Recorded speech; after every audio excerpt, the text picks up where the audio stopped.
Presenting The Gaping Maw by Chadley P. Hogan, directed by Dear Mania, produced by Mr. Fright. A tale of love and a descent into madness. Enjoy. In the dim and eerie town of Innsmouth, nestled beneath the looming shadow of ancient and eldritch architecture, there existed a forbidden love, a love that defied the very fabric of the cosmos itself. Gerald Whately, a man of pale visage and morose disposition, found himself ensnared by the enigmatic beauty of Eliza Marsh, a woman whose eyes harbored secrets as profound as the depths of the ocean. Gerald, a recluse with a penchant for forbidden tomes and otherworldly knowledge, frequented the Miskatonic University's forbidden archives. It was there, amidst the forbidden texts, bound in hide and inked with strange runes, that he first laid eyes upon Eliza. She was not a student, but rather a curator of sorts, tending to the esoteric collection left behind by generations of scholars.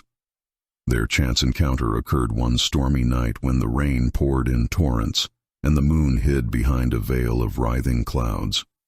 Gerald sought refuge in the dimly lit library, the scent of old parchment mingling with the dampness of the air. Eliza, cloaked in a shroud of mystery, moved gracefully among the dusty shelves, her fingers tracing the contours of forgotten grimoires.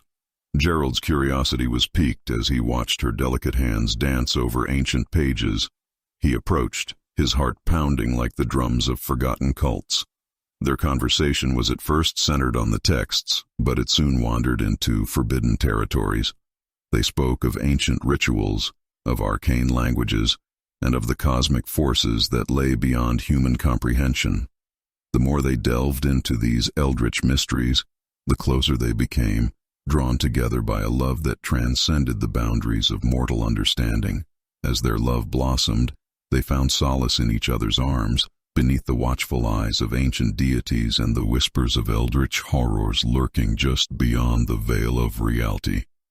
Their love was a beacon of warmth in a world haunted by the cold and unfathomable abyss. But love in the shadow of cosmic horror is a precarious thing. The town of Innsmouth, plagued by its own secrets and tainted lineage, would not abide such forbidden passion. Dark forces conspired to tear them apart, to plunge them into the abyss of madness. Their love story, a haunting fusion of romance and cosmic horror, became a desperate struggle against the encroaching darkness. In the end, they discovered that love, no matter how powerful, could not triumph over the inexorable forces that lurked in the deepest recesses of the universe. And so their love, like the tides of the ancient sea, rose and fell, a brief and tumultuous affair in a world filled with shadows and secrets. As their love deepened, Gerald and Eliza could not deny the sinister undercurrents that ran through the very foundation of Innsmouth. The town's inhabitants, with their uncanny appearances and eerie rituals, had long been guardians of eldritch knowledge. They knew the price that came with meddling in the forbidden. In whispers and stolen moments, Gerald and Eliza discussed escape, a desperate plan to leave Innsmouth and its sinister influence behind. But the town, it seemed, was determined to keep its secrets hidden. Strange occurrences began to plague them, their dreams invaded by nightmarish visions of tentacled horrors lurking in the abyss. The town's elders, the Esoteric Council, took notice of their forbidden love and saw it as a threat to the delicate balance they had maintained for generations. Gerald and Eliza's clandestine meetings had not gone unnoticed. The council, with their unnaturally elongated limbs and unblinking eyes, convened beneath the light of a blood-red moon to decide their fate. One fateful evening, as they were making their final preparations for escape, they were cornered by the council's enforcers, a group of townsmen clad in tattered robes. The council's leader, a figure known only as Father Dagon, emerged from the shadows, his presence radiating an aura of ancient malevolence. "You dare defy the will of Innsmouth?" Father Dagon's voice reverberated through the ancient chamber. "Your love is an affront to the great old ones, a mockery of their cosmic designs." Gerald and Eliza stood defiant, their love shielding them from the paralyzing fear that gripped the other townsfolk. But they knew that the council's power was beyond mortal comprehension, and the outcome seemed inevitable. In a desperate act of sacrifice, they invoked an ancient ritual of their own, one that had been whispered in hushed tones by long-forgotten sorcerers. The ritual opened a portal to the depths of the abyss, a realm beyond even the council's control. Tentacled horrors emerged, their grotesque form striking fear into the hearts of the council's enforcers. In the chaos that ensued, Gerald and Eliza made their escape, leaving Innsmouth and its eldritch secrets behind. Their love had defied the cosmic forces, if only for a moment, and they had paid a heavy price.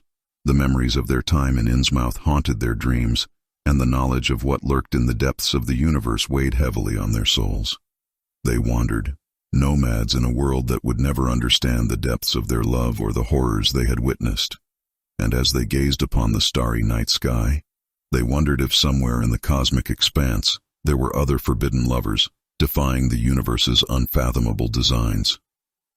Gerald and Eliza's escape from Innsmouth left them scarred and forever changed. The tentacled horrors they had unleashed in their desperate bid for freedom had not been banished. Instead, they had become their constant companions, lurking at the fringes of their sanity. No matter where they went, the darkness followed. In their dreams, the tentacles slithered closer, whispering incomprehensible secrets and weaving nightmares that merged with reality. The couple's love, once a beacon of warmth, had become a cursed bond that bound them to the cosmic horrors they had unleashed. As they traveled further from Innsmouth, their surroundings grew increasingly grotesque. The landscapes twisted and contorted. The very earth itself seemed to pulse with eldritch energy. Birds with eyes as black as the abyss circled overhead, their ominous caws filling the air. Their love, tainted by the otherworldly, began to manifest in horrifying ways. They could not touch without causing their own flesh to ripple and warp, revealing glimpses of the tentacled monstrosities that lurked beneath. Their passion, once a source of solace, had become a grotesque and maddening dance of cosmic horrors. In their darkest moments, they contemplated ending their cursed existence, but they soon realized that even death offered no escape. The tentacles that bound them would persist in the afterlife, dragging their souls into the abyss to become part of the eldritch tapestry. One night, in the most desolate and forsaken corner of the world, they made a fateful decision. With trembling hands and tears in their eyes, they summoned the tentacled horrors, not as an act of desperation, but as a twisted pact of acceptance. The abominations coiled around them, their inscrutable voices promising eternal communion. In a final macabre embrace, Gerald and Eliza merged with the cosmic horrors, their forms contorting and merging with the eldritch entities until they became indistinguishable from the horrors that had plagued their existence. They became one with the madness of the universe, a grotesque testament to the forbidden love that had defied the cosmic order. And in the end, their love story, now a nightmarish tableau, served as a warning to those who dared to defy the boundaries of mortal understanding. In the shadowed corners of the world, whispers of the cursed lovers and their horrific fate echoed, a grim reminder of the macabre consequences that awaited those who dared to love in the face of cosmic horror. Beneath the accursed light of the gibbous moon, its eerie luminescence casting a sickly pallor over the hoary woods, the ancient forest loomed like some forgotten sentinel of a time unspoken.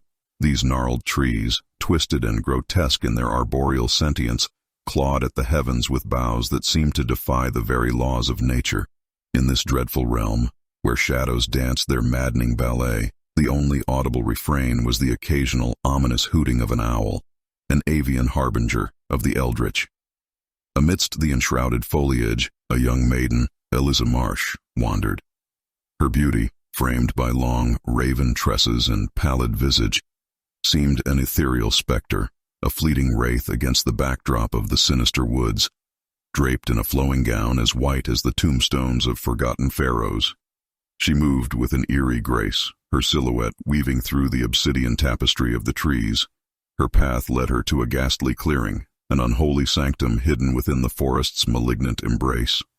At its sinister heart stood a grotesque altar of cyclopean stone, adorned with loathsome runes etched in blasphemous tongues.